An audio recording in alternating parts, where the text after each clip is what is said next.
மேடையில் வீற்றிருக்கக்கூடிய மெத்தப்படித்த பெரியோர்களுக்கும் தாய்மார்களுக்கும் நேரடியாக வந்து பார்த்து பெருமைப்படுத்த வேண்டும் என்று வருகை தந்திருக்கக்கூடிய என் மதிப்பிற்குரிய பார்வையாளர்கள் சுவைஞர்களுக்கும்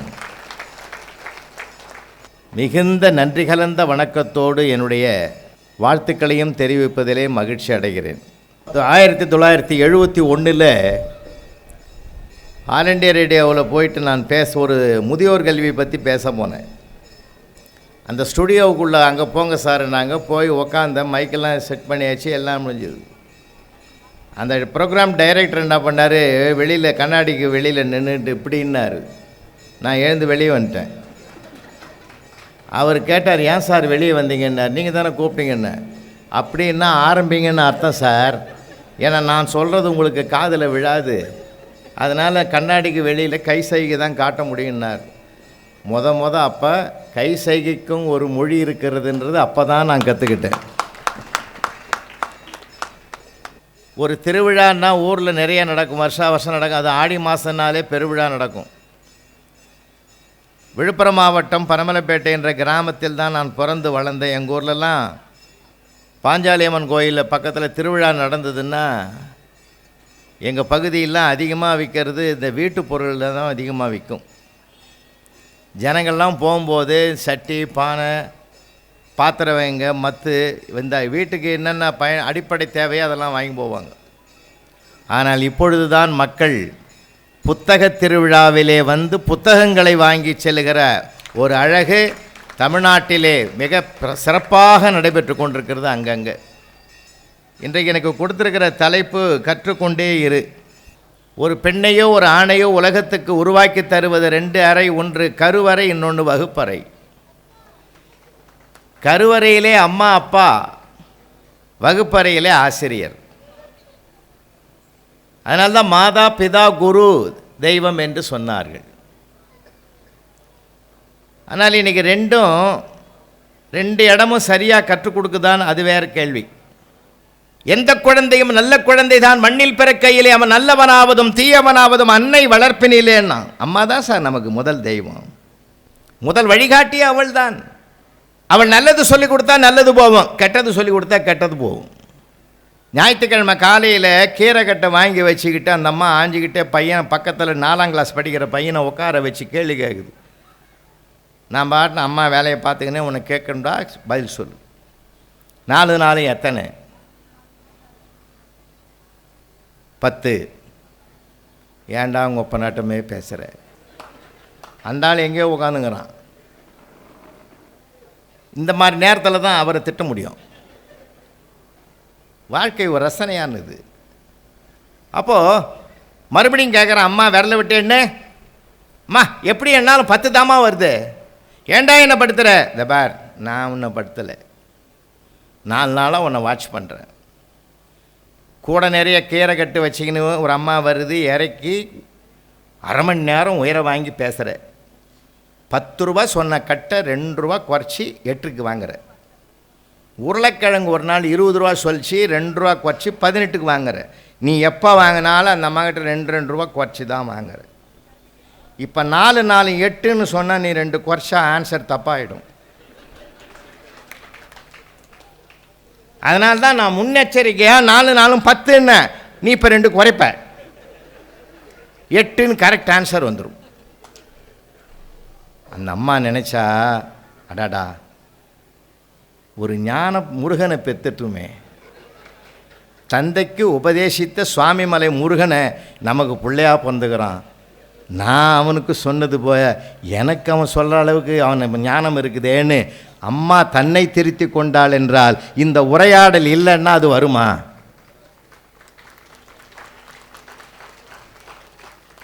நாம் என்ன சொல்கிறோங்க, தியானம் படி படி படி, எழுது எழுது எழுது. ரொம்ப கஷ்டப்படுறோம் சார் பிள்ளைங்கள்லாம் பாவம். இப்போது நாம் மகிழ்ச்சியே தொலைச்சிட்டேங்க. இங்கே இப்போ தாத்தா பாட்டு பெரிய மூத்தவர்கள் இருந்தால் அவங்கள வணங்கி சொல்கிறேன், நீங்கள் பிள்ளைகளை பெற்ற காலத்தில் மகனையும் மகளையும் படிக்க வைத்து முன்னேற்றுவதில்தான் உங்களுக்கு முழு நேரமும் போயிருக்கும். குழந்தை மகிழ்ச்சியை அனுபவிச்சிருக்க மாட்டீங்க. அந்த மகிழ்ச்சியை வட்டியோடு சேர்த்து கொடுக்கறது தான் பேரன் பேத்திகள் என்பதை மறந்துடாதீங்க. அதுங்களை மடியில் உட்கார வச்சு ஒரு நாளைக்கு நீங்கள் அது தொட்டு விளையாடினாலே, தொட்டு பேசினாலே போதும், உங்கள் ஆயுளில் ஒரு நாள் கூடுதுன்றான் சயின்டிஃபிக்காக. என்ன அழகு! நான் ஏற்கனவே புத்தகத்தில் கூட எழுதியிருக்கிறேன்.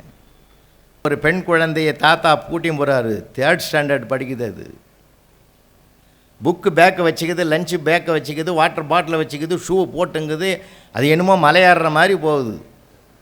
தாத்தாவுக்கு கருணை உள்ள தாத்தா, எம்மா மனசே கெட்டு போச்சுரா, என் காலத்திலலாம் நான் இப்படி மூட்டை தூக்கலை, அந்த புக்கு பேக்கையாவது கொடுறா. வேணாம் தாத்தா, நீ ஏற்கனவே பெண்டாகிக்கிற, இதை வச்சா இன்னும் பெண்டாகிடுவேன். இப்போ தாத்தா உள்ளூர சிரிக்கிறார். வீட்டில் இருக்கிற பாட்டி கூட அவ்வளோ அக்கறை இல்லடி, என் பேத்திக்கு தான் என்ன அக்கறை. அடாடாடா, உன்னை நான் பேத்தியாக பெற்றதுக்கு நான் பாக்கியம் பண்ணியிருக்கணும், சந்தோஷமாக. கொஞ்சம் தூரம் போய் லஞ்ச் பேக்காவது கொடுறா. வேணாம் தாத்தா, நீ போட்டுருவேன். கொஞ்சம் தூரம் போச்சு sir, lunch bag, water bottle, book bag எல்லாத்தையும் நான் வச்சுக்கிறேன், என்ன நீ தூக்கி வேண்டிச்சு.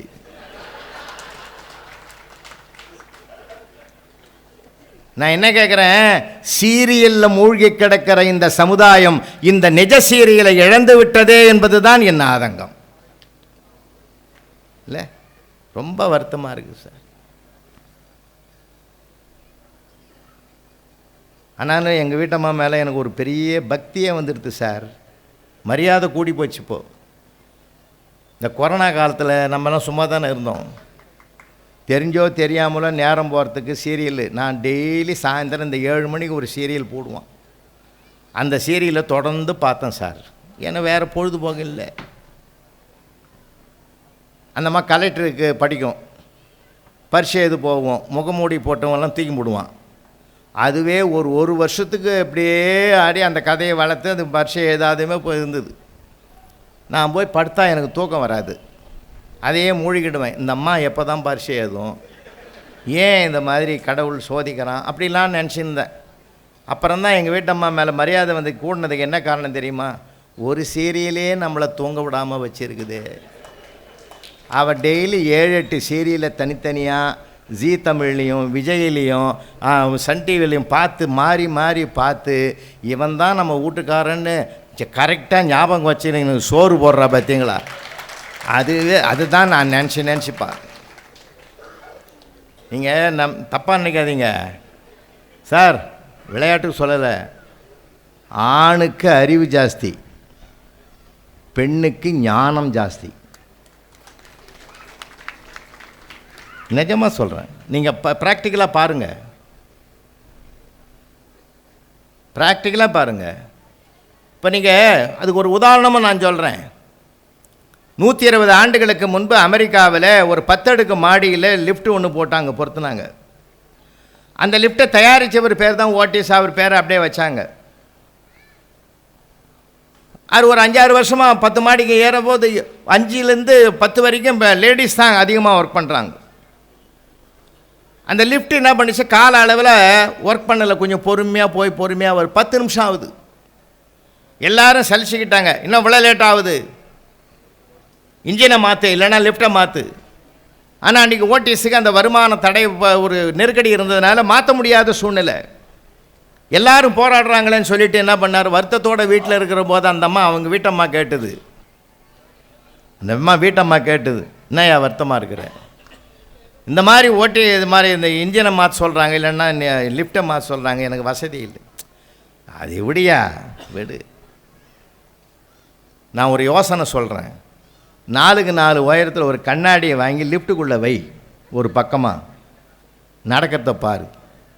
அதே மாதிரி லிஃப்ட்டுக்குள்ளே ஒரு சைடில் 4க்கு 4 உயரமாக கண்ணாடி வச்சிட்டான் சார் அந்த ஆள்.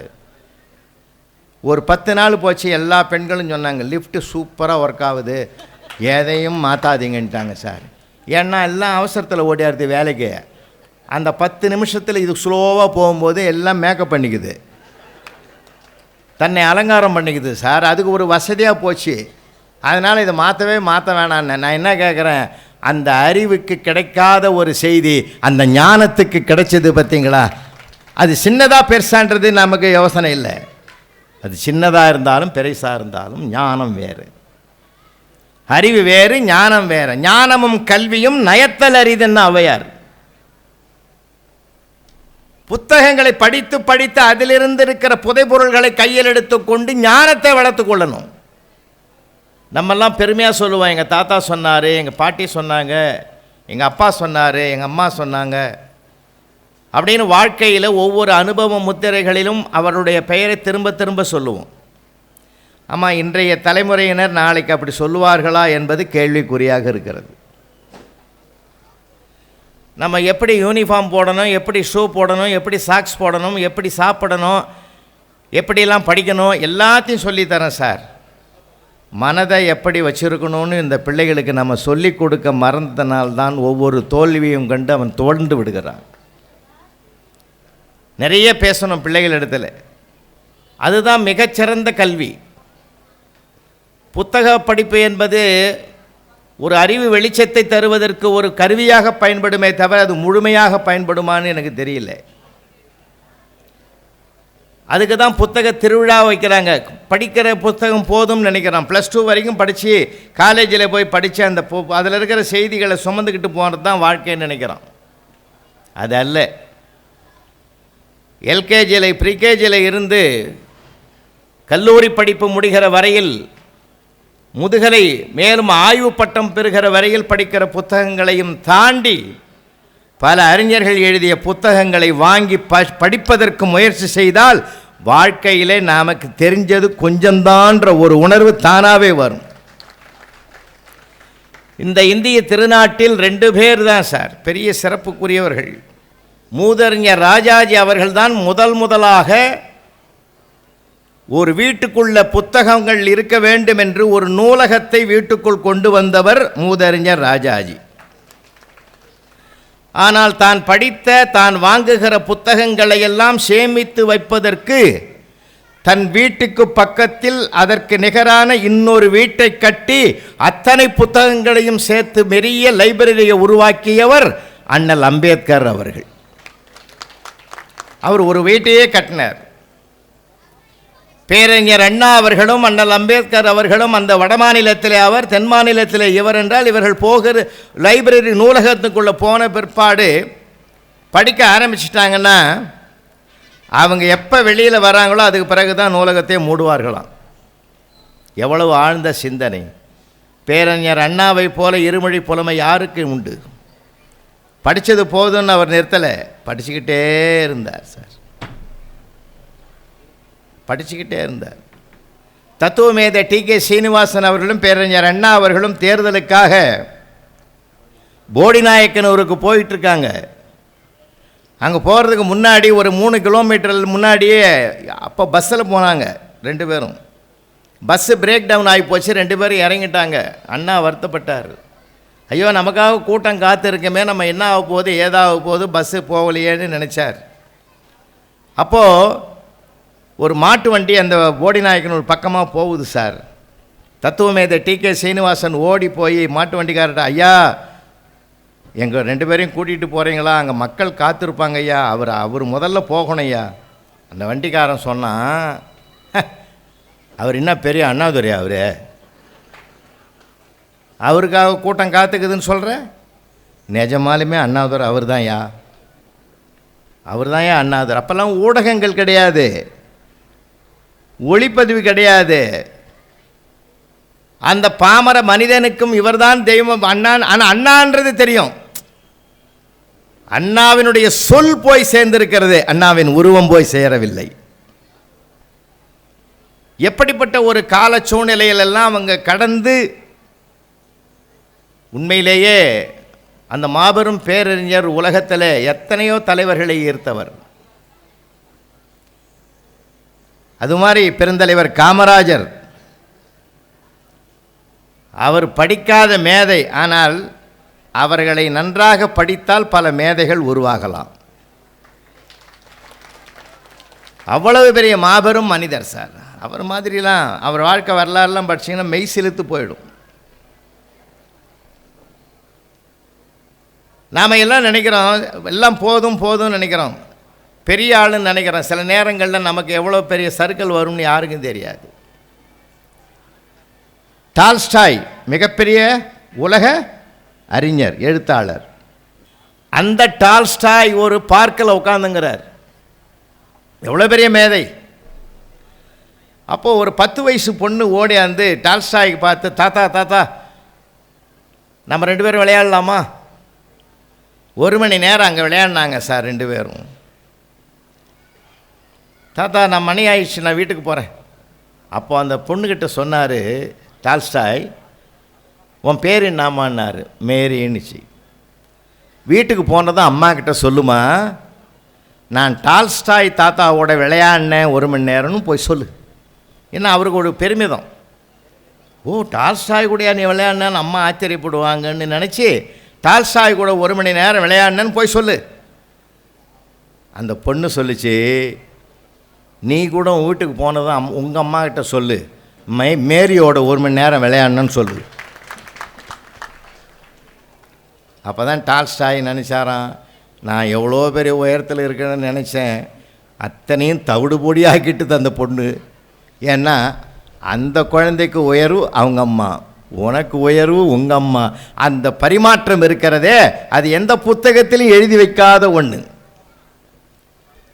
சார். உங்களை இருக்கிற எல்லாரையும் அன்பாக கேட்குறேன், நம்ம நிறைய படிக்கிறது மட்டும் போகாது சார், அதை பின்பற்றி வாழணும்னு ஒரு மகிழ்ச்சியை மனசில் வைக்கணும். சொன்னது யாரென்று பார்க்க வேண்டாம், சொன்ன செய்தி என்னவென்று பார்க்க பழகிவிட்டால் வாழ்க்கையில் அது கூட நமக்கு ஒரு படிக்கட்டாக வரும் இல்லையா? நான் அப்படி தான், நான் என்னை செம்மைப்படுத்திக்கிட்டது அப்படி தான். அன்றைக்கி காலையில் வகுப்பறையில் சந்திச்சேன்ல, சாயந்தரம் பஸ் வருது சார், அப்போல்லாம் பஸ்ஸில் பயணம் பண்ணுவோம். அப்பாயின்மெண்ட் ஆகிறதுக்கு முந்தி நான் எந்த பஸ்ஸில் வேணால் ஓட்டமாக ஓடி போய் இடம் பிடிக்கலாம். ஒரு ஸ்கூல் வாத்தியாரான பிற்பாடு பசங்கள்லாம் ஏறுற இடத்துல நானும் போகும்போது நான் ஓடலாமா? என்ன நான் சுய கட்டுப்பாட்டு கொண்டு வந்து பசங்கள்லாம் ஏறிட்டான் சார், ஏறி எல்லாம் உட்காந்து செட்டில் ஆகிட்டான். நான் பின்னாடி ஏற ஒரு இடமே இல்லை. என்கிட்ட வகுப்பில் உட்காந்துங்குது.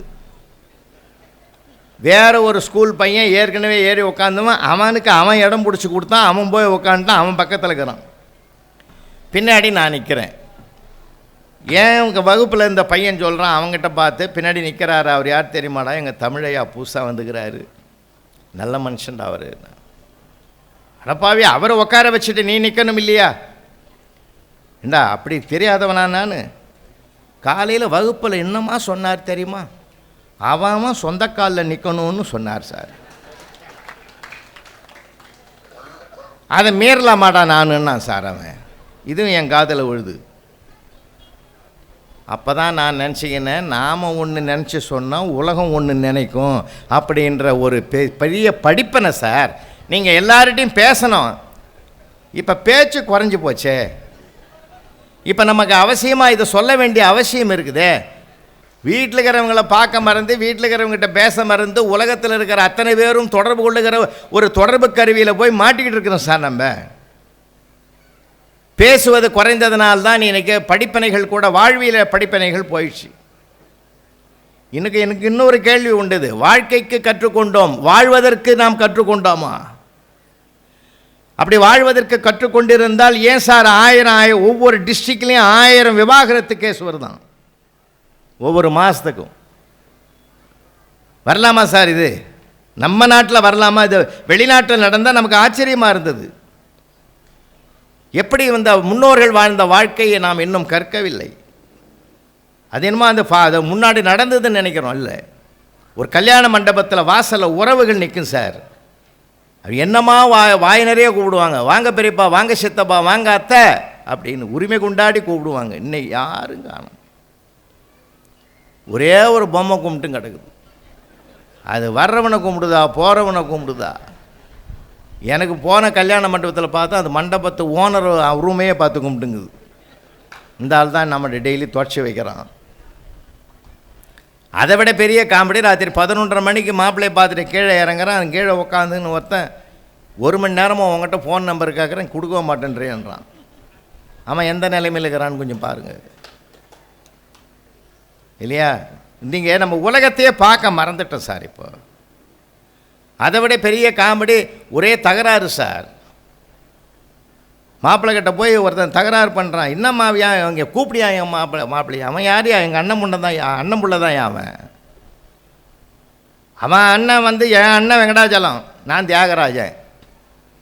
என் அண்ணன் இல்லைப்போ, இருந்தால் என்ன விடுவானா? லேட்டு வெங்கடாச்சலன்னு பத்திரிகையில் போட்டுக்கிறான், எனக்கு ஏன் போடலாம? லேட்டு தியாகராஜன் போட்டாங்க, இடமா பத்தாது. லேட்டுன்றதுக்கு அர்த்தம் தெரியாமலே பேசுங்கிறான் அவன். மாப்பிள்ளை வந்தான், சித்தப்பா கூடிய சீக்கிரத்தில் போட்டுடுறேன், நீ வீட்டுக்கு போடணும். அதாவது உறவுகள் கலாட்டா, நண்பர்களுக்குள்ளே கலாட்டம். யாருமே இப்போ அதெல்லாம் இல்லை சார். இப்போது ரொம்ப வருத்தமாக இருக்குது. மகிழ்ச்சியை தொலைச்சிட்டு ஒரு வாழ்க்கை வாழ்ந்துங்கிறோம், கருவிகளோடு நாமும் சேர்ந்து. சுற்றி இருந்த உறவுகள்லாம் போயிட்டுது சார்.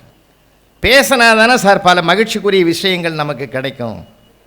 மௌனமாக இருந்தால் என்ன சார் நடக்கும்? கொஞ்சம் யோசனை பண்ணி பாருங்கள். இதையெல்லாம் நாம் கற்கவில்லை என்பது தான் என் வருத்தம். இன்னிலேருந்தாவது கொஞ்சம் நிறையா பேச பழகுங்க எல்லார்கிட்டையும். இன்னொன்று சார், கற்றுக்கொண்டே இருப்பதற்கு ஒரு மனப்பக்குவம் நமக்கு வேணும். நான் எவ்வளோ டிகிரி படிச்சிருக்கேன்னு தெரியுமா? ஒன்றும் வேலைக்கு ஆகாது. இங்கே ஆசிரியர் பெருமக்கள் இருந்தால் நான் உங்களுக்கு அன்பாக சொல்கிறேன், எந்த பிஎட்டு எந்த எம்எட்டு எந்த இதுவும் ஒன்றும் அங்கே வகுப்பறையில் போனால் ஆகாது சார். அவன் கேட்குற திடீர்னு கேட்குற கேள்விக்கெல்லாம் பதில் சொல்கிறதுக்கு எந்த பயிற்சியும் நமக்கு கை கொடுக்காது. அந்த வகுப்பறையை நாம் சூழ்நிலையை நமக்கு சாதகமாக்கி கொண்டு இன்வால்மெண்ட்டோடு இங்கே இருந்தால் தான் அதுக்கு அவனுக்கு பதில் சொல்ல முடியும். பிரம்மாண்டமான கேள்வியெல்லாம் கேட்பான் சார் அவன். எவ்வளோ அருமையான பிள்ளைகள். நான் வகுப்பறையில் நடத்துகிற போது ரொம்ப ரொம்ப மகிழ்ச்சியாக எல்லாம் எனக்கு தெரியும்னு ஆரம்பிக்க மாட்டேன். அவங்ககிட்டருந்து இன்றைக்கி ஏதாவது மெசேஜ் கிடைக்குமான்னு நான் வகுப்புக்கே போவேன். என்னுடைய வகுப்பறையில் நடந்த ஒரு அனுபவத்தை நான் உங்களுக்கு சொல்கிறதுக்கு எனக்கு பெருமையாக இருக்கும்.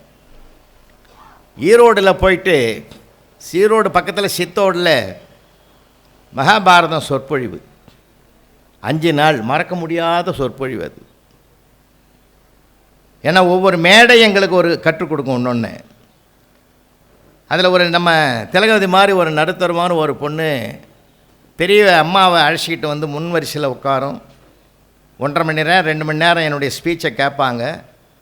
ஆட்டோவில் அந்த அம்மாவை பக்குவமாக கூப்பிட்டு உட்கார வச்சு வீட்டுக்கு போகும். 3 நாள் பார்த்தேன் சார். 4வது நாள் கதை கேட்குறதுக்கு முதல்ல வந்த உடனே அந்த பெண்ணை கூப்பிட்டு, உன்ன மாதிரி எந்த தாயை நான் பார்த்ததில்லம்மா, அழகாக பவ்யமாக கூட்டின்னு வர, பவ்யமாக உட்கார வைக்கிற, கதை கேட்டுட்டு கூட்டி போகிற உங்கள் அம்மாவான்னு கேட்டேன். இல்லை சார், எங்கள் மாமியாருன்னு. இந்த நூற்றாண்டில் மாமியாரை இவ்வளவு பக்குவமாக பாதுகாக்கிற ஒற்றை மருமகளை நான் உலகத்திலே பார்க்கல, வாழ்த்துக்கள்மான்னு. அதெல்லாம் ஒன்றும் இல்லை சார், மகாபாரதம் கேட்டால் உசிரே விட்டுருவேன்னு சொன்னாங்க. நானும் 3 நாளாக கூட்டின்னு வரேன், ஒன்றும் நடக்கலை. உங்களை நம்பியும் புரோஜனம் இல்லைன்னுச்சு. அது என்னை நம்பி புரோஜனம் இல்லையா? எப்படிப்பட்ட ஒரு மனிதனுக்குள்ள ஒரு எண்ண ஓட்டம் இருக்குதுன்னு நான் அன்றைக்கி படிச்சுக்கிட்ட உண்மை. இன்னும் சில இடங்களில் நம்ம கர்வத்தை அடக்கிற ஆள்லாம் இருப்பான் தெரியுமா உங்களுக்கு? ஒரு ஊரில் ராமாயணம் சொல்ல போனேன் சார். அங்கே அப்படி ராமாயணம் அன்றைக்கி சுந்தரகாண்டம் ஆஞ்சநேயரை பற்றி நிறையா பேசிக்கிறேன். ஒரு பையன் சும்மா இல்லை சார், ஒரு இடமா உக்காருது, அது இப்படி ஓடுது அப்படி ஓடியாருது, குறுக்க ஓடுது. நானே பார்த்தேன். பொதுவாக சொல்லுவாங்கடா பெரியவங்க, ராமாயணம் சொல்கிற இடத்துல ஆஞ்சநேயர் வருவாருன்னு சொல்லுவாங்க, நான் கண்ணால் பார்க்குறேன்னு. சார் அந்த பையன் அப்படியே நின்றுட்டான் சார். என்னை பார்த்து சொன்னான், எங்கள் ஊரில் மட்டும் ஆஞ்சநேயரே வந்து ராமாயணம் சொல்லுவார் சார்ன்ட்டு போட்டான் சார். நான் போட்ட விதையை அப்படியே திருப்பிட்டான் பார்த்தீங்களா எனக்கு. அதை நான் ரொம்ப ரசிப்பேன். தயவு செஞ்சு உங்களுக்கு நான் அன்பாக கேட்டுக்கிறேன், நீங்கள் ரசிக்க பழகிட்டிங்கன்னா ஒரு வன்முறையான வார்த்தையை கூட பொறுமையாக நிதானமாக யோசிப்பீங்க. இல்லை, நாம் கோபப்படக்கூடாது சார். இந்த நேரத்தில் ஒரு விஷயத்தை உங்களை நினைவுபடுத்துகிறேன், கோபத்தில் முடிவெடுக்கக்கூடாது. அளவு கடந்த மகிழ்ச்சியில் வாக்குறுதி கொடுக்கக்கூடாது. அதிகமான கோபத்தில் உணர்ச்சி வசப்பட்டு முடிவெடுத்தனால்தான் பாண்டிய நெடுஞ்செழியன் கோவலனுக்கு தீங்கு செய்தான். அளவு கடந்த ஆனந்தத்தில் வாக்கு கொடுத்ததுனால்தான் தசரதம் மாட்டிக்கினான். அப்போ ஒரு புத்தகம் அதையும் கற்றுக் கொடுக்குது. கதையை மட்டும் அது கற்றுக் கொடுக்கவில்லை, கதையை தாண்டி ஒரு விதையை நமக்குள் விதைக்கிறது. அப்போ நம்ம நிறைய வாழ்க்கையில் கற்றுக்கொள்ள வேண்டிய எவ்வளவு இருக்குது சார், எவ்வளவு இருக்குது. ஒரு பஸ்ஸில் பயணம் பண்ணுறீங்க, ட்ரெயினில் பயணம் பண்ணுறீங்க, விமானத்தில் பயணம் பண்ணுறீங்க. இங்கே சமூகத்தை ஒரு படம் பிடித்து பார்க்கலாம் சார். இதை ஒரு 3 மாதங்களுக்கு முந்தி தான் அமெரிக்காவில் 6 ஸ்டேட்டில் நான் போயிட்டு வந்தப்போ சில அனுபவங்கள்லாம் ஃப்ளைட்லேயே வரும். பிஸ்னஸ் கிளாஸ்னால் வசதியாக இருக்கும். இந்த எக்கானமின்றது வந்து கொஞ்சம் நெருக்கமாக இருக்கும். 3 பேர் சீட்டு, இந்த பக்கம் 2 பேர் சீட்டு. இந்த 3 பேர் சீட்டில் நான் இந்த ஓரம் உட்காந்துக்கிறேன், நடுவில் ஒருத்தர் இருக்கிறார், இன்னண்ட பக்கம் ஒருத்தர் இருக்கிறோம். நம்ம உள்ளூரில் டொமஸ்டிக்கில் பார்த்திங்கன்னாக்கா நாங்கள் அடிக்கடி தூத்துக்குடிக்கும் கோயம்புத்தூருக்கு மதுரைக்கும் போகும்போது தண்ணி கூட கொடுக்க மாட்டான், நம்ம கேட்டால் தான் கொடுப்பான். ஆனால் அங்கே கேட்காத தண்ணியெல்லாம் கொடுப்பான். இன்டர்நேஷ்னல் ஃப்ளைட்டில் அதுவாக வரிசையாக வரும். அதெல்லாம் நமக்கு ஆகாதுன்னு நம்ம அமைதியாக ஓரமாக இருந்தால் என்னுடைய நெத்தியை பார்த்தான், குங்குமத்தை பார்த்தான். அந்த ஆள் திரும்பி என் பக்கம் திரும்பலை. அவனுக்கு வேண்டிய பொருளை சரக்கை வாங்கிட்டான் கையில். ஆனால் அவனுக்கு ஒரு கம்பெனி ஓணும் போலுக்குது. பக்கத்தில் இருக்கிறவரை கேட்குறான், சார் நீங்களும் கொஞ்சம். இல்லை சார், நமக்கு இது பழக்கம் இல்லை. இப்போ நான் பழகிட்ட வந்துக்கிறேன் சார். இதுதான் சார் 32,000 அடி உயரத்தில் இருக்கிறோம், எவனுக்கு தெரிய போகுது, போடுங்க சார். வேணாங்க சார், கவலைப்படாதீங்க, அதுக்கும் சேர்த்து தான் டிக்கெட்டில் பில்லு போட்டுக்கிறான், போடுங்க சார். வேணாங்க, இறங்க போகிறோம். இறங்க போகிறதுன்றது உறுதியா? 32,000 அடி உயரத்தில் இருக்கிறோம், இறங்குவோமா இறங்கவும் மாட்டோன்னா யாருக்கும் தெரியாது. இது இறங்கிடுதுன்னு வச்சுக்கோங்க, உங்களுக்கு அந்த பற்றி கவலையே வராது. கொஞ்சம் போடுங்க சார். ஏன்னா அவருக்கு ஒரு கம்பெனி வேணுன்றதுக்கு எப்படிலாம் பேசுகிறான்றது உண்மையிலேயே நான் அப்போ தான் நினச்சி பார்த்தேன். இப்படி ஒருத்தனை சமாதானப்படுத்தி அவனுக்கு அவன் விருப்பத்தை நிறைவேற்றுறதுக்கு கூப்பிட்றான்ல. இப்போ நான் என்ன நினச்சி பார்த்தேன், நம்ம வாழ்க்கையை நினச்சி பார்த்தேன். நண்பர்களே, 1,00,000 ரூபாய் ஒருத்தர்கிட்ட நம்ம வாங்கணும் அப்படின்னா 1 மணி நேரமாக அவன் கூட பேசுகிறதுக்கு ஒரு நேரம் கிடைக்கிற போது அவன் சொல்கிற என்னென்ன சொல்கிறானோ அவ்வளவும் ஆமாம் சார், அப்படி தான் சார், அருமையாக சொன்னீங்க சார், இது மாதிரி யாராலையும் சிந்திக்க முடியாது சார், பைபிளில் சொல்கிற மாதிரி இது சார் உங்கள் வார்த்தை அப்படின்னு அவரை தூக்கி வச்சு பேசுவோம். அது வேண்டாத கருத்தாக இருந்தாலும் ஏன் 1,00,000 வாங்கணும், அவ்வளவு அன்பாக பேசுவோம், எதிர்க்க மாட்டோம். நான் கேட்குறேன், அப்போ தான் நினச்சி பார்த்தேன், 1,00,000 ரூபாய் ஒரு மனிதனிடத்தில் பெறுகிற போது செலுத்துகிற அன்பையும் பொறுமையையும் சகிப்புத்தன்மையையும் 1,00,000க்கு செயல்படுத்துகிற அந்த செயலை ஒரு லட்சியத்தோடு உன்னை கைப்பிடித்து பிறந்த வீட்டிலிருந்து புகுந்த வீட்டுக்கு உன்னை மட்டுமே நம்பி வந்த உன் மனைவியிடத்தில் வாழ்நாள் முழுவதும் அன்பாக பேசினால் அவள் எவ்வளவு பெருமையை சேர்ப்பாள். அதுக்கு நிகரானது உண்டா? நம்ம பேசியிருக்கிறோமா? பேசியிருக்கிறோமா சார்? நீ என்னைக்கு வந்தியோ அன்றைக்கே தரித்திரம் முடிச்சு போச்சு. சொல்லாமா அந்த வார்த்தையை? சொல்லக்கூடாது சார். உன்னை கரம் பிடித்தேன் வாழ்க்கை ஒளிமயமானதடின்னா மகாகவி பாரதி. அப்போ நம்ம என்ன சொல்ல வரேன்னா, நாம் புத்தகத்திலிருந்தும் அதுக்கு அடுத்தாற் போல் புத்தகத்தில் ஒரு செய்தி வரும், அதிலிருந்து நாம் பல வாழ்க்கை படிப்பினைகளை கற்றுக்கொண்டே இருக்க வேண்டும். எங்கே வேணாலும் எதை வேணாலும் படிக்கலாம் சார். சமுதாயத்தை ரொம்ப படிக்கணும் நம்ம. அதுக்கும் தாண்டி வரும் பிரசன்ஸ் ஆஃப் மைண்ட், சமயோசித ஞானம்னா அதுக்கு பேர். சமயோசித ஞானம் அந்தந்த நேரத்துக்கு என்னென்னது. நான் 5ஆம் வகுப்பு படிக்கிற போது அதெல்லாம் நான் அப்போ வந்தே கற்றுக்கிட்டு தான். 5ஆம் கிளாஸ் படிக்கிற போது எனக்கு கோவிந்தசாமி அவர் தான் சார் எனக்கு ஆசிரியர், ஓராசிரியர் பள்ளி. அப்போல்லாம் அவர் வந்தால் ஸ்கூலு, வரலைன்னா லீவு. ஆனால் நாங்கள் எல்லா பசங்களும் அவர் வரணும்னு வேண்டுவோம் சார். அப்படி எங்ககிட்ட நெருக்கமாக இருப்பார் சார். ஒரு அழகான ஜிப்பா போட்டிருப்பார், தோளில் துண்டு போட்டிருப்பார், வேட்டி கட்டியிருப்பார். சித்திரை மாதம் வெயிலில் வீட்டுக்கு போனவர் சாப்பிட்டுட்டு வரும்போது உடம்பு ஒரு மாதிரியாக இருந்தால் உள்ளே வந்தார். நான் தான் சார் கிளாஸ்லேயே வாசிப்பேன், புத்தகம் படிக்கிறதே நான் தான். உண்மையிலே அதெல்லாம் பயிற்சி, பெரிய பயிற்சி. அது இப்போ என்னடா வரா அப்படின்னு கேட்டார். Period science sir. என்ன லெசன் சொல்கிறா? மனிதன் பற்றி பாடம் சார்.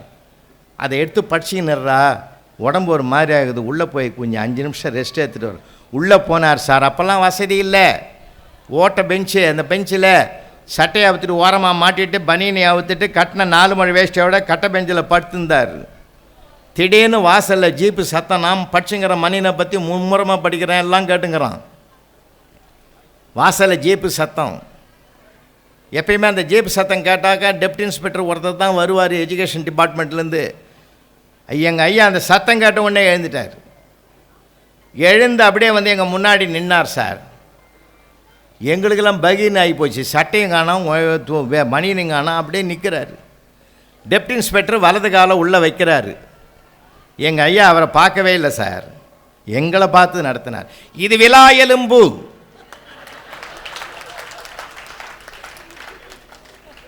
டே ரமேஷ், எங்க கவனி, அங்கே என்ன வாசலில் பார்க்க? வாசலில் தான் வர்றாரு அவர். அங்கே என்ன வாசலில் பார்க்கறது? இது விலா எலும்பு, இது வயிறு, இருதயம், நுரையீரல்.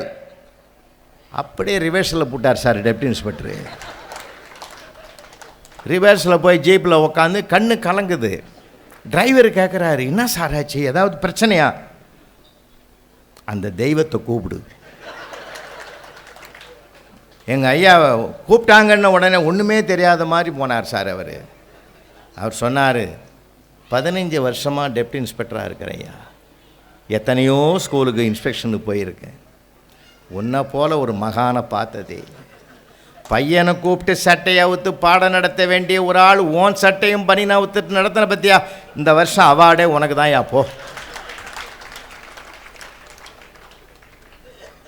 அதனால தான் நாங்கள் கற்றுக்கிட்டது ஐயா கிட்ட, அச்சப்படாதே, ஆச்சரியப்படாதே. அச்சப்பட்டாலும் சிந்தனை வேலை செய்யாது, ஆச்சரியப்பட்டாலும் சிந்தனை வேலை செய்யாது. அச்சப்படாமலும் ஆச்சரியப்படாமலும் நடுநிலையோடு நாம் இருக்க பழகிவிட்டால், நகைய அழுகை எளிவரல் மருட்கை அச்சம் பெருமித வெகுளி உவகை என்று அப்பாலிட்டே மெய்ப்பாடு என்பென்று உணர்வுகளை 8 வகையாக எடுத்து தொல்காப்பியம் சொன்னாலும் 9வது ஒரு உணர்வு தான் சமநிலை. அந்த சமநிலை மனம் நமக்கு வாய்க்க பெற்று விட்டால் நமக்குள் இருக்கிற ஞானம் வெளிப்படும்.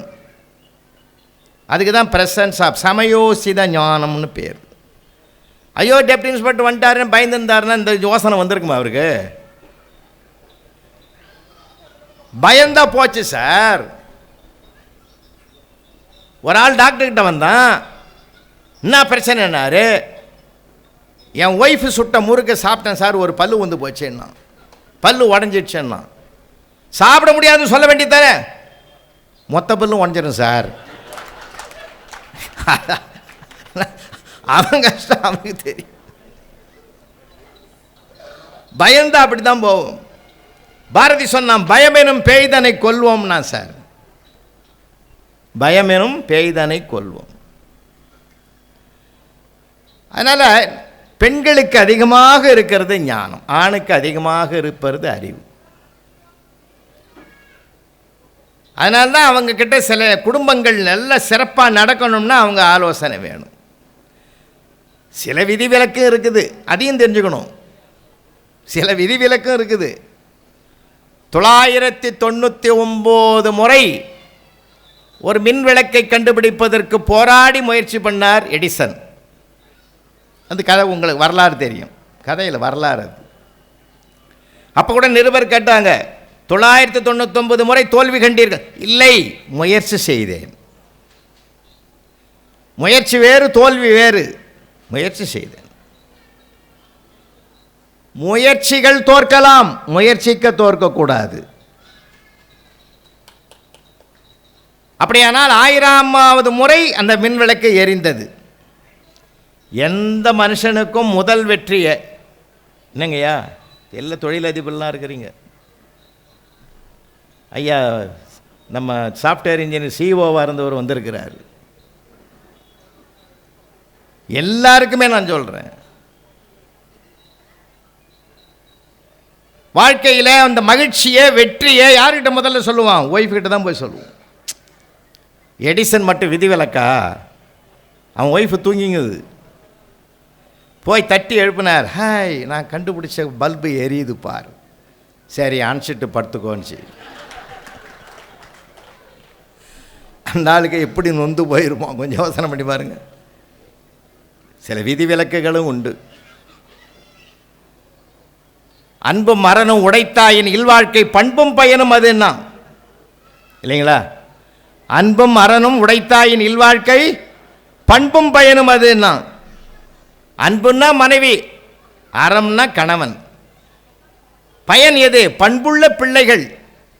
ஒரு குடும்பத்தையே படம் பிடித்து காட்டுவதனால்தான் அந்த திருக்குறளை எல்லா கல்யாண பத்திரிகையிலும் போடுறோம். காரணம் இல்லாமல் இல்லை. படிக்கிறோமே, அன்பும் மரணமா இருக்கிறோமா உள்ள? அன்பும் மரணமா இருக்கிறோமா ஐயா உள்ள? இல்லையே. இருக்கணும்ன்ற இந்த புத்தக நூல்கள் நமக்கு இருக்கணும்னு சொல்லுது. 90 வயசு பெரியவர் உட்காந்துங்கிறாரு. அங்கிருந்து ஒரு ஆள் கேட்குறான், 90 வயசுலேயும் ஆரோக்கியமாக இருக்கிறியே எப்படி? அதுக்கு அவர் ஆன்சர் சொல்கிறார். சார், ஏன் இந்த அளவுக்கு ஆரோக்கியமாக இருக்குன்னு தெரியுமா? புது மலர் அல்லல். என்னுடைய மனைவி இருக்கிறாளே, இப்போ அவள் புது மலர் இல்லை.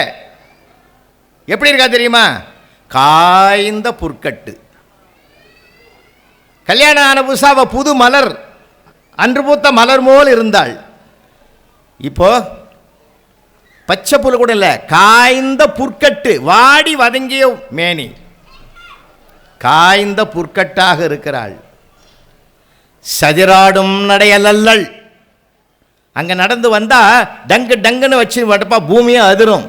இப்போ அப்படி இல்லை, சோத்தை பிடிச்சிக்கிட்டு தள்ளாடி தள்ளாடி வரா. தள்ளாடி விழும் மூதாட்டி. மதியல்ல முகம். கல்யாண ஆன புதுசில் அவளுடைய முகம் சந்திர நிலவு போல் இருந்தது. நானும் பாராட்டினேன். நீலவான் ஆடைக்குள் உடல் மறைத்து நிலவென்று காட்டுகின்றாய், ஒளிமுகத்தை கோலம் முழுதும் காட்டிவிட்டால் காதல் கொள்ளையிலே இவ்வுலகம் சாமோ, வான சோலையிலே பூத்ததனி பூவோ நீதான், சொக்கவிள்ளி பார்க்குடமோ அமுத ஊற்றோ, காலை வந்த செம்பருதி கடலில் மூழ்கி கனல் மாறி குளிரடைந்த ஒளிப்பிழம்போன்னு நான் அவள் முகத்தை வாழ்த்தி வாழ்த்தி பாடினேன். மதியல்ல முகம். இப்போ வரல் நிலம். நீர்காணாத ஏரி பாலம் பாலமாக வெடித்திருப்பது போல் அவள் முகம் வாடி வதங்கி வெடித்திருக்கிறது. எது எனக்கு இன்பம் நல்கும் தெரியுமா? அவள் இருக்கின்றாள் என்ற ஒற்றை வார்த்தை தான் என் காதில் விடுகிறது. அவள் இருக்கிறா, அவள் இருக்கிறா, அவள் இருக்கிறா. அதனால தான் நான் ஆரோக்கியமாக இருக்கிறேன். 90ஐயும் நான் பொருட்படுத்தாமல். இதுதான் என் வாழ்க்கை. எப்படி வாழ்ந்திருக்கிற பாவேந்தர் பாரதிதாசன் காட்டுற அழகான முதியோர் காதல் காட்சி. போராட்டங்களாக வாழ்க்கை மாறி போச்சு. அன்னைக்கு கோர்ட்டில் நிற்கிறான் சார், அவன் தான் விவாகரத்துக்கு போட்டான். ஜட்ஜையா கேட்குறாரு, கலந்து பேசி முடிவெடுத்து 10 வருஷம் ஆச்சேடா உங்க கல்யாணம் ஆகி, கலந்து பேசி முடிவெடுத்து வாழ்றது பாடுறா. எல்லாம் பேசி பார்த்துட்டான் எஜமா. கடைசியாக ஒரு வேணவே வேணாம், எங்களுக்குள்ளே முடிச்சிருங்க, வேண்டாம். தீர்ப்பு எழுதுனா என்ன ஆகும் தெரியுமா? என்ன ஆனாலும் பரவாயில்ல, அந்த 10 வருஷத்தை விடவா அது கஷ்டமாக இருக்க போகுது. அடுத்த மாதத்துலேருந்து உன்னுடைய முழு சம்பளத்தில் பாதி உன் சம்சாரத்துக்கு ஜீவனாம்சமாக கொடுக்கணும். அந்த ஆள் சிரிக்கிறான் சார், குற்றவாளி கூண்டிலேருந்து. கஷ்டப்படுவேன்னு பார்த்தா ஏன்டா சிரிக்கிறேன்னாரு. 10 வருஷமாக முழுசும் கொடுத்துன்னு இருந்தேன், அடுத்த மாதத்துலேருந்து எனக்கு பாதியாவது கிடைக்குதேன்னு எனக்கு ரொம்ப சந்தோஷம். இப்படி ஒரு தீர்ப்பை நீங்கள் கொடுப்பேன்னு தெரிஞ்சிருந்தால் நான் 5 வருஷத்துக்கு முந்தையே கேஸ் ஃபைல் பண்ணியிருப்பேனே. நான் தான் லேட் பண்ணிட்டேன்னா. அவனுக்குள்ளே எவ்வளோ இருக்கிறதுன்னு ஜட்ஜாக இருக்குதுன்னு தெரியும். அவருங்க எவ்வளோ கஷ்டப்படுறாங்க. அவங்க எவ்வளோ சார் ஜட்ஜாக வர்றதுக்கு எவ்வளோ பெரிய விஷயம் தெரியுமா? எவ்வளோ கற்று இருக்கணும். ஆனால் அவர்கள் தினம் கற்றுக்கொண்டு இருக்கிறார்கள். ஒரு வீட்டு பிரச்சனை நம்மால் முடியல, அவங்க ஏகப்பட்ட பிரச்சனை. டாக்டர்கிட்ட ஒருத்தன் வந்தான் சார், ஒரு டாக்டர்கிட்ட வந்தான் பேஷண்ட்டு. அவன் சொல்கிறான், மெலிஞ்சு போயிட்டப்பா, எல்லாரும் திட்டுறாங்க சார், நீ மெலிஞ்சு போனதுக்கு மது தாண்டா காரணம்னார். எழுந்து டாக்டர் காலில் விட்டான் சார். அவன் டாக்டர் காலில் விழுந்துட்டான். ஊரில் இருக்கிற பையன்லாம் நான் தான் காரணம்ன்றான். நீ ஒரு ஆள் தான் சார் மது காரணம்னு சொன்னேன். என் தெய்வமே நீ. அவன் அவன் எப்படி எடுத்துக்கினான் பாருங்கள் அந்த அர்த்தத்தை. ஆரம்பத்தில் சொன்ன பாருங்கள், ராமாயணம் மகாபாரதம் சொல்கிற மாதிரி வகுப்பறையில் ஈரோட்டில் அங்கே பேசி முடிச்சுட்டு தான் காலையில் ஸ்கூலுக்கு வர்றதுக்கு லேட் ஆகிடுன்னு சொல்லி நேராக பள்ளிக்கூடத்துக்கே வந்து, அப்போ குரோம்பேட்டை ஹையர் செகண்டரியில் ஒர்க் பண்ணுறேன். பெட்டி படுக்கையில் அங்கேயே வச்சுட்டு அங்கேயே எல்லாம் காலையில் எல்லாம் ரெடி ஆகி வகுப்புக்கு 7ஆம் கிளாஸு செகண்ட் பீரியடு உள்ளே வரோம். என்னப்பா இன்றைக்கி கிளாஸுன்னு. செய்யுள் சார். செய்யுளில் எது பரி சுற்றந்தழால் சார். அருமை. என்ன குரல் படியே? காக்கை கரவா கரைந்துண்ண மாக்கமும் மன்ன நீரார்க்கே உள சார். Super, very good. உட்கார். அவ்வளோதான், புத்தகத்தையே பார்க்குறது இல்லை இனிமேல். எல்லாம் என்ன கவனிங்க. ஏழுமலை உங்கள் வீட்டில் காக்கா வருமா? பிள்ளைகளோடு பயணம் பண்ணணும் சார். வரும் சார். அமாவாசை கிருத்திகை வெள்ளிக்கிழமையெல்லாம் எங்கள் அம்மா கொண்டு போய் காக்கான்னு ஒரு குரல் கொடுத்து சோறு வைக்கும் சார். மதிலில் 10-15 காக்கா வரும் சார். சுற்றி உட்காந்து சாப்பிடும் சார். சண்டை போடாது, சச்சரவு இல்லை, கூக்குரல் கிடையாது, ஒன்றும் கிடையாது சார். எல்லாம் ஷேர் பண்ணிக்கும் சார். இதை தாண்டா திருவள்ளுவர் சொல்கிறார். ஏன் மனிதனே, உனக்கு செல்வ வளம் வருகிற காலத்தில் உன் உறவுகளோடு பகிர்ந்து சாப்பிடு. அந்த காக்கா எப்படி பகிர்ந்து கொடுக்குதோ அது மாதிரி நீ சாப்பிடு. 39 பேர் சந்தோஷமாகறான் சார், ஒருத்தன் மட்டும் மௌனமாகறான். மௌனமாக இருக்கிறவன தான் டேஞ்சர். நான் அவனை தான் பார்த்தேன். அவனை பார்த்த உடனே, ஏன்பா ஒரு மாதிரியாக இருக்க, உடம்பு சரியில்லை? நல்லா இருக்கேன் சார். 39 பேர் கலகலன்னு அதை ஆமோதிக்கிறான், நீ மட்டும் மௌனமாக இருக்கு. நீங்கள் சொன்னால் தப்பாக இருக்குமா சார்? நீங்கள் எவ்வளோ பெரிய ஆள், என்னமோ இருக்குதுறான்னு நினச்சிக்கினேன். சரி, இப்போ என்ன நினைக்கிற நீ? நான் ஒன்றும் நினைக்கல சார். கேள்றா மனம் திறந்து. சார், நேற்று ஞாயிற்றுக்கிழமை சார், இன்றைக்கி திங்கக்கிழமை. எங்கள் தெருவில் ஒரு பாட்டி, பொன்னம்மான்னு ஒரு பாட்டி வடையும் முறுக்கும் சுட்டி விற்கிது சார். சாயந்தரம் 4 மணிக்கு நான் அந்த பக்கமாக போனேன் சார். ஒரு காக்கா வந்து ஒரு முருகை தூக்கின்னு போச்சு சார் புளியந்தோப்புக்கு. பாட்டிக்கு முட்டி வலி ஃபாலோ பண்ண முடியாதுன்னு நான் மீட்டு தரலான்னு நான் போனேன் சார். பின்னாடியே போனேன் சார். அந்த முறுக்கை காலுங்கீழே வச்சுக்கிட்டு நானும் 1 மணி நேரமாக கீழே நிற்கிறேன். அது மட்டும்தான் சாப்பிட்டுதே தவிர நீங்கள் சொல்கிற மாதிரி ஒரு காக்காயும் அது வா வான்னு கூப்பிடவே இல்லை. அப்படின்னா சார் எனக்கு பகீர்னு ஆகி போச்சு. நம்ம கிளாஸ்லேயும் ஒரு அறிவாளி இருக்கிறானே, கவுத்தாண்டா நம்மள இன்னைக்கு. எனக்கு உடனே ஆன்சர் தெரியல. உண்மை இல்லை, அது 100% உண்மை சார். அது இல்லைன்னு சொல்ல முடியாது. முருகா என்னை காப்பாற்றுன்னா சார். காப்பாற்றிட்டான் சார் முருகன். பீரியடு முடிஞ்சு பெல் அடிச்சிட்டான். ஆஹா ஆளை விட்றா சாமின்னு அவன் சொல்கிறான். அந்த அடுத்த டீச்சர் வர்றதுக்கு 5 நிமிஷம் ஆகும், அதுக்குள்ளே சொல்லுங்கன்றான். பார்த்தேன், எவ்வளோ அருமையான கேள்வி, அழகாக அற்புதம்டா. இந்த மாதிரி சிந்திச்சு கேட்குறவன் எத்தனை பேர்ரா நாட்டில் இருக்கிற சார்? ஆன்சர் சொல்லு சார். பிடிவாதமாக இருக்கிறேடா பயலை, நாளைக்கு விளக்கமாக சொல்கிறேன்டா, இன்னும் விரிவாக சொல்கிறேன்டான்ட்டு போயிட்டான் சார். ராத்திரிலாம் தூக்கம் வரல. அதே மாதிரி கேர்ள்ஸ் ஸ்கூலில் என் பொண்ணு படிக்கிறா, அதே ஸ்டாண்டர்டு. விஷயம் தெரிஞ்சு நீ இப்போ படுப்பா, தைரியமாக படு, காலையில் நான் ஸ்கூலுக்கு போகும்போது ஒரு ஆன்சர் சொல்கிறேன்னு. அது பட்ட டேஞ்சர் இது. அதே மாதிரி அது ஸ்கூலுக்கு புறப்படுறதுக்கு முந்தி என்கிட்ட சொல்லிட்டு போச்சு சார். நான் சந்தோஷமாக தெம்பாக இதை கண்டிப்பாக அவன் ஏற்றுக்குவான்ற ஒரு நம்பிக்கையிலேயே நான் கிளாஸுக்கு போனேன் சார். சார் அவன் காம்பவுண்டு வெளியில் நிற்கிறான். எனக்கு தூரம், ஐயா இது வாங்க வந்துடுங்க, வந்துட்டிங்களா? நான் எங்கே லீவு போட்டுருங்களோன்னு பார்த்தேன் சார். நான் இப்போ அவன் நேரம் சார். இப்போ நீங்கள் வாழ்க்கையில் நல்லா தெரிஞ்சுக்க வேண்டியது விஷயம் என்ன தெரியுமா? அவனுக்கு ஒரு நேரம் வரும்போது அவன் ஏறி பேசுவான். அப்போ நம்ம பொறுமையாக தான் இருக்கணும். நமக்குன்னு ஒரு நேரம் வரும்போது நாம் பேசுவோம் இல்லைங்களா? யாருக்கு எந்த நேரம் எப்படி வரும்னு யாருக்கும் சொல்ல முடியாது சார். இப்போ இருக்கிற நடக்கிற நிலையை பார்த்தா எந்த இடத்துலையும் வரலாம்.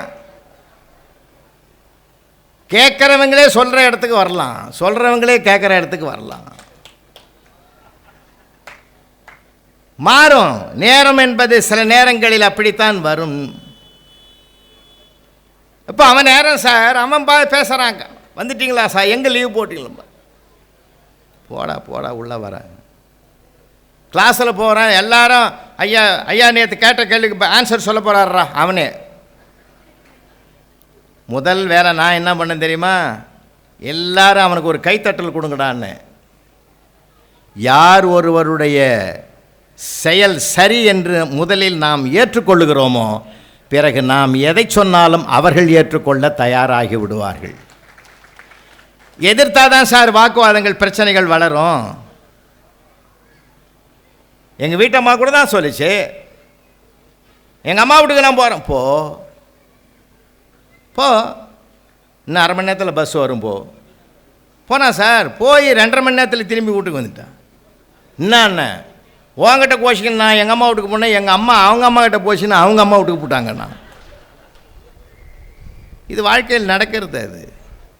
அப்போ நான் சொன்னேன், கை தட்டுங்கடா முடிச்சார், சந்தோஷப்பட்டுட்டான் அவன். அவன் சொன்னதில் ஒரு நியாயம் இருக்குடா. 2000 ஆண்டுகளுக்கு வள்ளுவன் சொன்னதை நாம் கற்றுக்கொண்டோம். ஆனால் இதுவரைக்கும் நான் கற்காததை அவன் கற்றுக் கொடுத்திருக்கிறான். என்ன தெரியுமா, அவன் சொன்னது ஒரு தர்மத்தை சொல்லுகிறது. வள்ளுவர் என்ன சொல்லுகிறார், காக்கைக்கு சோறு வைக்கிற போது இனத்தை அழைத்து சாப்பிடுகிறது, பகிர்ந்து கொடுக்கிறது என்று சொன்னார் அல்லவா. ஏ மனிதனே, நேர்மையாக வருகிற செல்வத்தை உன் உறவினர்களோடு பகிர்ந்து கொடு, தண்டனை கிடையாது. தவறாக வருகிற பொருளுக்கு தண்டனை உண்டு, அது என்னோடு போகட்டும், என் இனத்துக்கு வர வேண்டாம் என்று அது தனியாக சாப்பிட்டது என்ற கருத்தை தான் அவன் வலியுறுத்தி சொல்லியிருக்கிறான். அவன் கண்ட காட்சி என்ன, அவன் சொன்னான் சபாஷாருன்னா, அவன் சொல்லி நான் சொல்லணும், நான் சொல்லி அவன் சொன்னான். 2000 வருஷத்துக்கு முந்தி ஒரு புதையல் கிடைச்சிருக்குது இல்லை. அப்போ சொன்னவன் யார் என்று பார்க்காதே, சொன்ன செய்தி என்னவென்று பார். சின்ன பிள்ளையா இருக்கலாம் சார், ஒரு சின்ன பிள்ளை தானே சொல்லி கொடுத்தது, காதற்ற ஊசியும் வாராது காணும் கடவுளிக்கன்னு பட்டினத்து சாமிகள் பெரியவர் கேட்டார் இல்லை. திரும்ப திரும்ப சொல்கிறேன், நம்ம படித்ததிலிருந்து இன்னொன்றை படித்துக் கொள்ள வேண்டும். நான் படித்தது போதும் என்று நினைத்தால் நின்ற இடத்தில் தான் நிற்பேன். இன்னைக்கு சாஃப்ட்வேர் லைனில் இருக்கிறவங்கன்னா அவங்க அப்டேட் பண்ணிக்கிட்டே இருக்கணும். ஒன்றிலிருந்து பயணம் பண்ணிக்கிட்டே இருந்தால் தான் பண்ண முடியும். இப்போ ஏஐன்னு ஒன்று வந்திருக்குது. என்ன அது மாதிரிலாம் நம்ம ஆர்டிஃபிஷியல் இன்டெலிஜென்ஸ் நம்ம நினச்சிருப்போமா சார்? எடிசனுக்கே கிடைக்காத, ஐன்ஸ்டீனுக்கே கிடைக்காத கருவி இந்த கருவி. எவ்வளோ பெரிய விஷயம் அது. இதுக்கு மத்தியிலே நாம் வாழ்க்கையை இன்னும் வளமாக வைத்திருக்கிறோம்னா சார், உலக நாடுகளெல்லாம் சுற்றந்தான் சொல்கிறேன் நான். நம்ம வாழ்க்கையை அருமையான வாழ்க்கையா, நம்ம பூமி நல்ல பூமியா, இதில் மாற்று கருத்துக்கே இடம் இல்லையா? எந்தையும் தாயும் மகிழ்ந்து குலாவி இருந்தது மின்னாடே, அதன் முந்தைய 1000 ஆண்டுகள் வாழ்ந்து முடிந்தது மின்னாடே. பாரத பூமி பழம்பெரும் பூமி, நீர் அதன் புதல்வரின் நினைவு அகற்றாதீர்னா. அறிவாளிகளும் ஞானிகளும் நிறைந்த பூமி, அறிவும் ஞானமும் நிறைந்தவர்கள் வாழ்ந்த பூமி இது. அதனால்தான் நம்ம இந்த நாட்டை மிகவும் நேசிக்கணும், உறவு நேசிக்கணும். நாம் இதெல்லாம் இன்றைக்கி பாடத்திட்டத்தில் இல்லை. நான் வருடம் பல பொறியியல் கல்லூரிகளுக்கெல்லாம் போய் பேசுவேன். இன்னும் தொடர்ந்து பல வருடங்களாக கும்மிடிப்பூண்டியிலே ஆர்எம்டி கல்வி நிறுவனங்களுடைய கல்வி தந்தை கொடை வள்ளல் ஐயா RS முனிரத்னம் அவர்கள், புரட்சித் தலைவர் எம்ஜிஆர் காலத்தில் அவர் ஒரு எம்எல்ஏவாக இருந்தவர். அவருடைய அந்த குணம் அப்படியே இருக்குது இன்னும் அவருக்கு. அவர் கல்லூரியில் நாம் போனோன்னா அவர்கிடத்துலேருந்து நான் பெரிய பாடத்தை கற்றுக்கிட்டேன் சார், பெரிய பாடத்தை கற்றுக்கிட்டேன். என்ன அற்புதமான பாடம் தெரியுமா? அங்கே 650 ஊழியர்கள் அந்த கல்வி வளாகத்தில் சேவை பணியில் இருக்காங்க. 3000 ஆசிரியர்கள் கல்வி பணியில் இருக்காங்க. ஆனால் சேவை இந்த தோட்டம் பேருக்கு இதை சுத்தப்படுத்துகிறாங்க பார். காரை விட்டு இறங்கின உடனே இவர் வணக்கம் வைப்பார் சார். எல்லாருக்கும் இவர் தான் முதல் வணக்கத்தை வைப்பார், அதுக்கு பிறகு தான் அவங்க வைப்பாங்க. ஏங்க அவங்க வச்சு தான் நீங்கள், நான் அப்போ கேட்டேன் அவர் சொன்னார், எந்த ஒரு நல்ல பழக்கமும் பண்பாடும் நம்மிடத்திலிருந்து தொடங்க வேண்டும்னு சொன்னார். சார் எவ்வளோ பெரிய அன்பு படிப்பினை, எவ்வளோ பெரிய படிப்பினை சார் இது. இதுதான் இன்னைக்கு தேவை. நான் மற்றவர்கள் என்னிடத்தில் எப்படியெல்லாம் இருக்க வேண்டும், நடந்து கொள்ள வேண்டும் என்று நான் நினைக்கிறேனோ, நான் அதன்படி நடந்து காட்டிவிட்டால் அது தானாகவே வந்துடும். இன்றைக்கு வாழ்க்கை திசை மாறி போனதனால்தான் நீதிமன்ற வளாகத்துக்கு போகிற அளவுக்கு போயிட்டு, எல்லா பண்பாடு நிறைந்த பூமியா இது, ரொம்ப எங்கேயோ போயிட்டு இருக்கு. அந்த காலத்தில் 4 பிள்ளைங்க 5 பிள்ளைங்க இருக்கும் சார் வீட்டுக்குள்ளே. எங்கள் பெரியப்பா கள்ளங்கப்படம் இல்லாத மனுஷன், 16 பெற்று பெருவாழ்வு வாழ்கின்ற கல்யாணத்தில் வாழ்த்தினதை நிறைவேற்றிட்டார். 16 பசங்க, 10 ஆம்பளை பிள்ளைங்க, 6 பொம்பளை பிள்ளைங்க. யாராவது கேட்டால் 16 தானா, என்ன பகவான் கொடுப்பான் பார்த்துக்கலான்னுவார். அவ்வளோ மகிழ்ச்சி சார். அவ்வளோ பிள்ளைங்க இருந்து வாழ்க்கை சந்தோஷமாக இருந்தான் சார். இப்போ 1 வச்சுங்கிற 2 வச்சுங்கிறோம், தூக்கம் வரமாட்டேன்னுது இல்லை, கஷ்டமாக இருக்குது, மனசு என்ன ஆவானோன்னு பயமாக இருக்குது சார். அதனால் அன்புக்குரியவர்களே, இத்தனைக்கு அவர் போஸ்ட் மாஸ்டரு, வெளியிலையும் டெலிவரி வீட்டிலையும் டெலிவரி, 10 ஆம்பளை பிள்ளைங்க. நான் என்ன கேட்குறேன் தெரியுமா, எந்த ஆணுக்கும் ஞாபக சக்தியே கிடையாது. என்ன திலகவதி, எந்த ஆணுக்கும் ஞாபக சக்தியே கிடையாது சார். பெண்ணுக்குத்தான் ஞானம் அதிகம், ஞாபக சக்தி கூட அவங்களுக்கு அதிகம் சார். அதை நம்ம தெரிஞ்சுக்கினா தான் வாழ்க்கை நல்லாயிருக்கும். நான் எங்கள் வீட்டிலே பார்ப்பேன், நான் அதை கற்றுக்கொள்வேன் அவகிட்டேருந்து. கை சமையல் பண்ணிக்கினே இருக்கும் சார். கண்ணு குழந்தைங்க பேத்தி பேரம் பேதி அதில் ஹோம்ஒர்க் எழுதான்னு பார்த்துக்கிட்டே இருக்கும். வாய் என்கிட்ட பேசிக்கிட்டே இருக்கும், காது சீரியல் கேட்டுக்கிட்டே இருக்கும் சார். ஒரே நேரத்தில் 4 சரியாக செய்கிறவங்க அவங்க தான். நமக்கு ஒரு வேளை, இப்போ நான் நீலகண்டன் சார் எங்கள் வீட்டுக்கு வராரு, வந்த உடனே ஐயா பேசலாம்னா டிவி எல்லாத்தையும் நிறுத்திடுவேன். ஏன்னா எந்த சத்தமாக வந்தாக்க நமக்கு புரியாது, எல்லாத்தையும் நிறுத்திட்டு உட்காந்து வாங்க பேசலான்னுவோம் இல்லையா. அதனால தான் அவங்களுக்கு அந்த ஒரு பவர். அதனால தான் எங்கள் பெரியப்பா என்ன பண்ணுவார், யாராவது ஒரு பையனுக்கு பேர் கேட்டால் எங்கள் பெரியம்மாவை கூப்பிடுவார், அந்த 8ஆம் நம்பர் பையனுக்கு பேர் சொல்லுன்னாரு. அவர் சீரியல் நம்பர் போட்டு வச்சுக்கிறாரு. நீங்கள் தான் இப்போ தான் ஐடி கார்டு போடுறீங்க, அவர் அப்பயே ஐடி கார்டு போட்டார். அதனால் வாழ்க்கையில் அன்றைக்கி அவ்வளோ பிள்ளைகள் இருந்தாலும் ஆனந்தமாக வாழ்ந்தான் சார். பிள்ளைகளுக்கு நல்ல பாதைகளை வகுத்து கொடுக்க வேண்டும், பண்பாட்டை சொல்லிக் கொடுக்க வேண்டும், நாகரிகத்தை சொல்லிக் கொடுக்க வேண்டும், மனிதநேயத்தை சொல்லிக் கொடுக்க வேண்டும். இன்றைக்கி அது கற்காத பாடமாக அவுட் ஆஃப் சிலபஸில் இருக்குதுயா. அதெல்லாம் அத்தனையும் நாம் தான் முன் உதாரணம். ஒன்று சொல்வதோடு மட்டுமில்லாமல் நானே முன் உதாரணமாக இருந்தால்தான் எதையுமே சாதிக்க முடியும், எதையுமே சாதிக்க முடியும். ரோட்டரியில் எனக்கு அவர் ஒரு ரோல் மாடல். எப்படி ஆர்எஸ் முனிரத்ன ஐயா அவர்கள் எனக்கு ஒரு ரோல் மாடலோ, அதுபோல் வாழ்க்கையில் மற்றவர்களுக்கு உதவ வேணுன்றது எனக்கு ஒரு ரோல் மாடல். யாருன்னா புளியங்குடி சங்கரன் கோயில் பக்கத்தில் புளியன்குடியில் இருக்கக்கூடிய சங்கரநாராயணன் என்ற நண்பர் சார். இலங்கை தமிழர்கள் அவதிப்பட்ட போது எத்தனையோ பல எண்ணிக்கையில் இல்லாத அரிசியை டன் கணக்கில் அனுப்பி வைத்த ஒரு வள்ளல் அவர். ரோட்டரியில் மிகப்பெரிய மனிதநேயம் உடையவர். இன்றைக்கும் ஒவ்வொரு ஞாயிற்றுக்கிழமையும் 1000 பேருக்கு சாப்பாடு போடுறாரு. அந்த இடத்துல ஒரு கிராமம் அது. அந்த கொடைத்தன்மை, பிறருக்கு உதவி செய்யவே அது வெளியிலே தெரியாது. அப்படிப்பட்ட ஒரு பண்பை அவரிடத்திலிருந்து நான் கற்றுக்கொண்டேன். நாம் பழகிற இடத்துலேருந்து நல்ல பண்புகளை கற்றுக்கொள்வோம். அப்படி கற்றுக்கொண்டால்தான் வாழ்க்கை நமக்கு வளமாகும், வாழ்க்கை நமக்கு வசமாகும். நாம் என்ன நினைக்கிறோம், நம்ம உயரத்தில் இருக்கிற வரையில் நமக்கு இறங்க முடியாது. இன்னொன்றுங்க, ஃப்ராய்டு சொல்லுவார், நான் சொல்லி முடிச்சுடுறேன். ஃப்ராய்டு சொல்லுவார், மேல் மனம் நடுமனம் ஆழ்மனம்னு சொல்லுவார். மேல் மனம் என்னை பற்றிய சிந்தனைகளை கொண்டிருக்கும், நடுமனம் என்னை சார்ந்தவர்களை பற்றிய சிந்தனைகளிலே மூழ்கிவிடும், ஆழ்மனம்தான் பரம்பொருளை நினைக்கக்கூடிய ஒரு ஆழ்மனமாக இருக்கும். அந்த ஆழ்மனதில் தாழ்வுகளை விதைக்காமல் மேன்மைகளை விதைக்க பழகிவிட்டால் வாழ்க்கை மிகப்பெரிய உயரத்தை தொடுவதற்கு வாய்ப்பு கிடைக்கும். பால் இருக்குல்ல, பால் கொதிக்க வைக்கிறோம், கொதிக்க வச்சு ஆற வைக்கிறோம். ஒரே ஒரு துளி மோர் தான் அதில் விடுறோம். மறுநாள் தயிராகிடுது. தயிரை கடையிறோம், வெண்ணெய் வருது.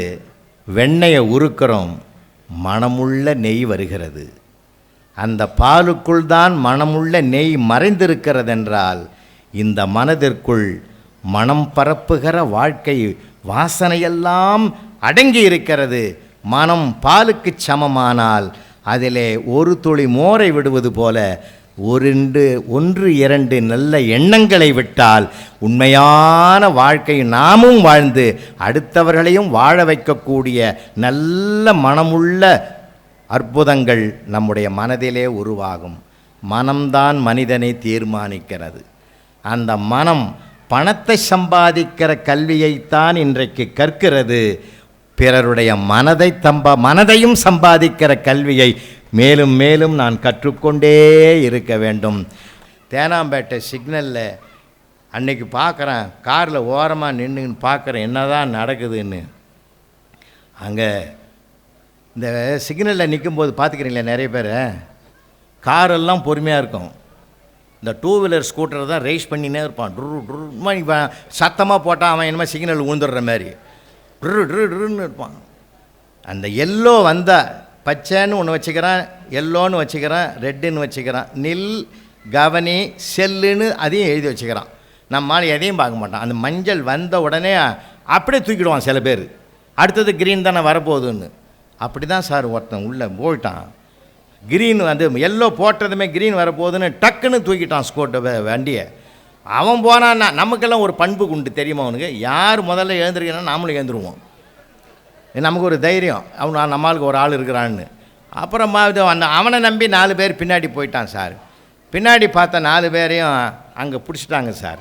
பிடிச்சி ஃபைன் போட போனாங்க. அப்போது அதில் ஒருத்தன் நியாயம் காட்டான். 4 பேரையும் பிடிச்சி முன்னாடி போனான் அவனை பிடிச்சி ஏன் சார் விட்டீங்கன்னா, டேய் அந்த ஆளை நாங்கள் எப்படிடா பிடிக்க முடியும், எங்கள் மார்க்கெட்டிங் எக்ஸிக்யூட்டிவே அவன் தான்டா. டெய்லி ஒரு 5 தடவை அப்படி போவான்.